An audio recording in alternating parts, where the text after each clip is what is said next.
इतिहास साक्षी है कि पुण्य भूमि भारत की गाथा भारत की अस्मिता, गौरव और राष्ट्रीय स्वाभिमान के लिए विदेशी आक्रांताओं से संघर्ष की महान गाथा है। बर्बर आक्रांताओं ने भारत की आत्मा पर चोट करने और भारत का अपमान करने के लिए हमारी संस्कृति और आस्था के केंद्रों को उद्ध्वस्त किया। सोमनाथ, काशी, मथुरा और अयोध्या के मंदिरों का तोड़ा जाना आज भी भारत की स्मृतियों में जीवित है। सन 1528 में अयोध्या में भगवान श्री राम के मंदिर का मुगल आक्रांता बाबर द्वारा तोड़ा जाना ऐसी ही एक अक्षम्य घटना थी जिसने सीधे भारत के सम्मान और आत्मा पर चोट की थी। कारण साफ था, अयोध्या के श्री राम के मंदिर पर आक्रमण भारत की आत्मा पर आक्रमण था। जहां हर भारतीय के रोम रोम में राम बसते हैं, वह भारत यह अपमान कैसे सहता। राम मंदिर पर आक्रमण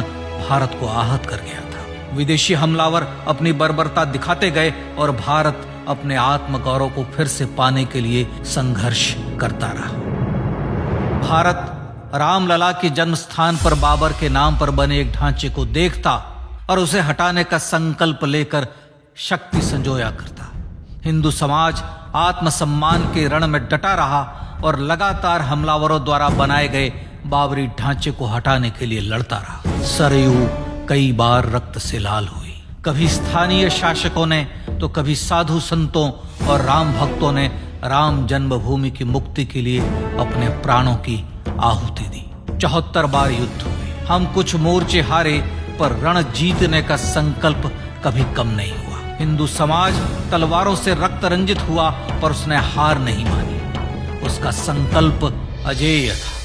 15 अगस्त 1947 को देश की आजादी के साथ सैकड़ों सालों से चले आ रहे इस संघर्ष में नई ऊर्जा और एक नया मोड़ आया। अचानक 23 दिसंबर 1949 को बाबरी ढांचे में श्री राम लला प्रकट हुए। हजारों राम भक्त दर्शन के लिए उमड़ पड़े। तत्कालीन प्रधानमंत्री पंडित जवाहरलाल नेहरू ने उत्तर प्रदेश सरकार को श्री राम लला को विवादित ढांचे से हटाने का आदेश दिया।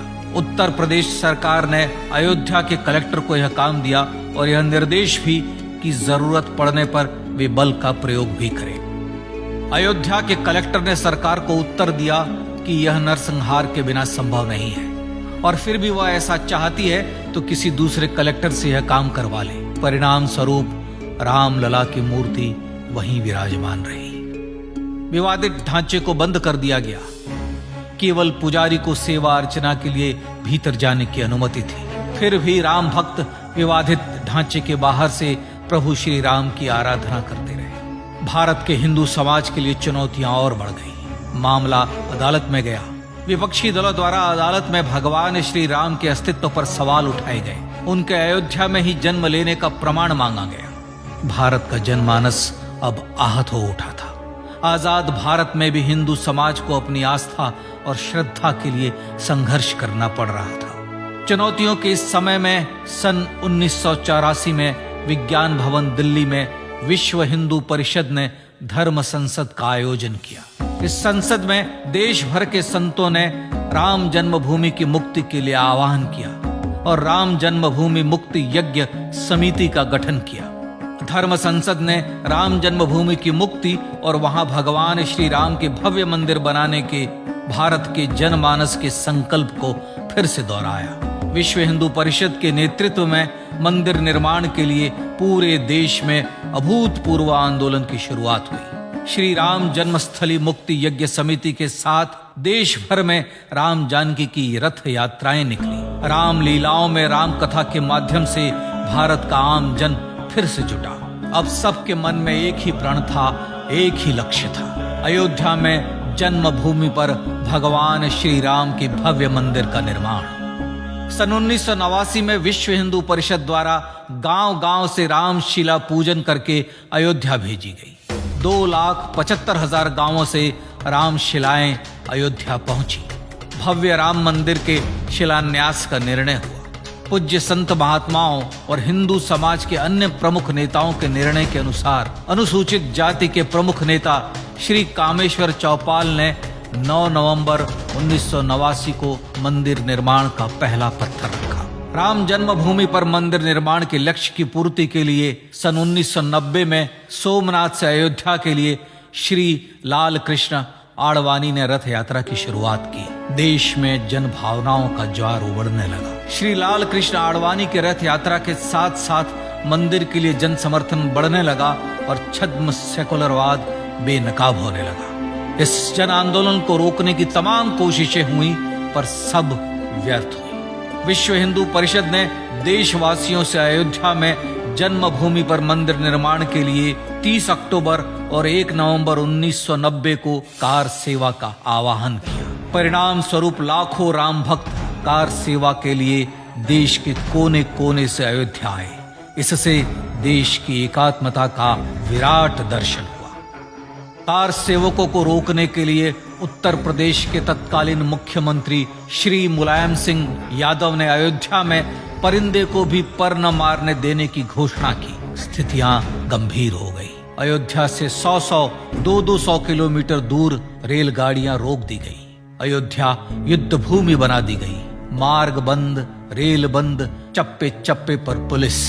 अयोध्या सैनिक छावनी में बदल गई। राम नाम पर ऐसी पाबंदी कि अर्थी ले जा रहे लोगों तक को रोका गया क्योंकि वे राम नाम सत्य कह रहे थे। लेकिन सैकड़ों किलोमीटर की यात्रा कर कार सेवक अयोध्या पहुंचने लगे। राम के गीत गाते, होठों पर हंसी और पांव में छाले लिए राम काज के लिए राम भक्त देश विदेश से अयोध्या पहुंच ही गए। कार सेवकों पर गोलियां चली। अनेक कार सेवक शहीद हुए। आजाद भारत में जन्मभूमि पर राम मंदिर के लिए कार सेवकों ने फिर एक बार अपना बलिदान दिया, पर कार सेवकों ने विवादित ढांचे पर भगवा ठहरा ही दिया और इस तरह कार सेवा सफल हुई। श्री राम जन्मभूमि आंदोलन ने भारत की सुप्त आत्मा को झकझोर कर जगा दिया था। विश्व हिंदू परिषद ने फिर एक बार 6 दिसंबर 1992 को कार सेवा का आह्वान किया। राम भक्तों को कार सेवा करने देने के लिए अदालत में प्रार्थना की गई, पर अदालत ने कोई निर्णय नहीं दिया। परिणाम स्वरूप बौद्ध, जैन, सिख, स्वामीनारायण संप्रदाय, गायत्री परिवार, हर पंथ मत विचार के हिंदू एकत्र हो गए। छूत अछूत का भेद मिटा, जाति की पहचान मिटी। हम सब हिंदू, हम सब सिंधु बन गए। राम सिंधु में ज्वार उठा और देखते ही देखते 6 दिसंबर 1992 को श्री राम जन्मभूमि से बाबरी ढांचा सदा के लिए हट गया।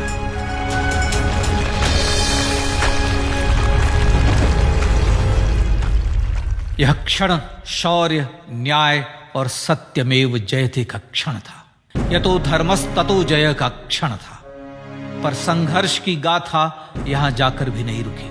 छद्म सेकुलरवादियों द्वारा भारत और भगवान श्री राम के इतिहास को झुठलाने के लिए अदालतों में चुनौतियों का सिलसिला चलता रहा, जो 1950 से चल रहा था। हिंदू सिखों के बीच से गुजरते हुए भगवान श्री राम का दर्शन करने के लिए विवश थे। यह स्थिति थी आजाद भारत में श्री राम और राम भक्तों की। पर सत्य को तो जीतना ही था। आखिरकार देश के सर्वोच्च न्यायालय के 5 जजों की खंडपीठ ने 9 नवंबर 2019 को ऐतिहासिक निर्णय दिया और यह कहा कि अयोध्या जन्मभूमि परिसर की पूरी 67 एकड़ भूमि रामलला की। और न्यायालय ने भारत सरकार को जन्मभूमि पर मंदिर बनाने के लिए एक ट्रस्ट बनाने का आदेश दिया। सर्वोच्च न्यायालय के आदेश के अनुसार भारत सरकार ने 5 फरवरी 2020 को श्री राम जन्मभूमि तीर्थ क्षेत्र नाम के ट्रस्ट का गठन किया और राम जन्मभूमि न्यास की भूमि जो सरकार द्वारा अधिग्रहित की गई थी, उसे ही नवनिर्मित न्यास को वापस दे दिया गया। 5 अगस्त 2020 को भारत के प्रधानमंत्री श्री नरेंद्र मोदी ने श्री राम जन्मभूमि तीर्थ क्षेत्र के अध्यक्ष पूज्य महंत नृत्य गोपाल दास, राष्ट्रीय स्वयंसेवक संघ के पूज्य सरसंघ चालक डॉक्टर मोहन भागवत एवं उत्तर प्रदेश के मुख्यमंत्री श्री योगी आदित्यनाथ की उपस्थिति में श्री राम जन्मभूमि पर भगवान श्री राम के भव्य मंदिर के लिए भूमि पूजन कर निर्माण कार्य का शुभारंभ किया। इस तरह लगभग 500 वर्षों से राम जन्मभूमि की मुक्ति के संघर्ष का पटाक्षेप हुआ। अपने आत्मसम्मान और राष्ट्रीय अस्मिता के लिए इतना लंबा संघर्ष विश्व के इतिहास में बेजोड़ है। श्री राम भारत की आत्मा, भारत की परिभाषा, हमारे राष्ट्रीय आदर्शों और जीवन मूल्यों के प्रतिनिधि मर्यादा पुरुषोत्तम हैं, जो हर हिंदू के होठों पर जन्म से मृत्यु तक रहे। बस यही हर हृदय में प्रार्थना होती है। राम भारतीय राष्ट्रीय स्वाभिमान और आसेतु हिमालय से समुद्र पर्यंत तक जन जन को एकात्मता के बंधन में बांधने वाले रक्षा सूत्र है। अयोध्या स्थित श्री राम जन्मभूमि पर बाबर का हमला वास्तव में भारत के स्वाभिमान और राष्ट्रीयता पर हमला था। प्रधानमंत्री श्री नरेंद्र मोदी द्वारा श्री राम जन्मभूमि पर राम मंदिर का पुनः निर्माण न केवल बाबरी मानसिकता का पराभव है, बल्कि संपन्न, सुखी, सुसंस्कृत, सर्वशक्ति संपन्न स्वराष्ट्र का सूर्योदय भी है। यह उस राम राज्य की दिशा में वह कदम है जिसकी अभिलाषा राजराजेंद्र चोल, कृष्णदेव राय, छत्रपति शिवाजी महाराज से लेकर महात्मा गांधी तक ने की थी। अयोध्या में जन्मभूमि पर भगवान श्री राम का मंदिर न सिर्फ राष्ट्रीय गौरव होगा, बल्कि वह श्री राम के आदर्शों का राष्ट्र मंदिर होगा। अब वह महान संकल्प पूरा होने जा रहा है। आइए इस राम यज्ञ, राष्ट्र यज्ञ में जिन ज्ञात और अज्ञात भारतीयों ने अपनी आत्माहुति दी है, उनका पुण्य स्मरण कर उन्हें श्रद्धांजलि दें।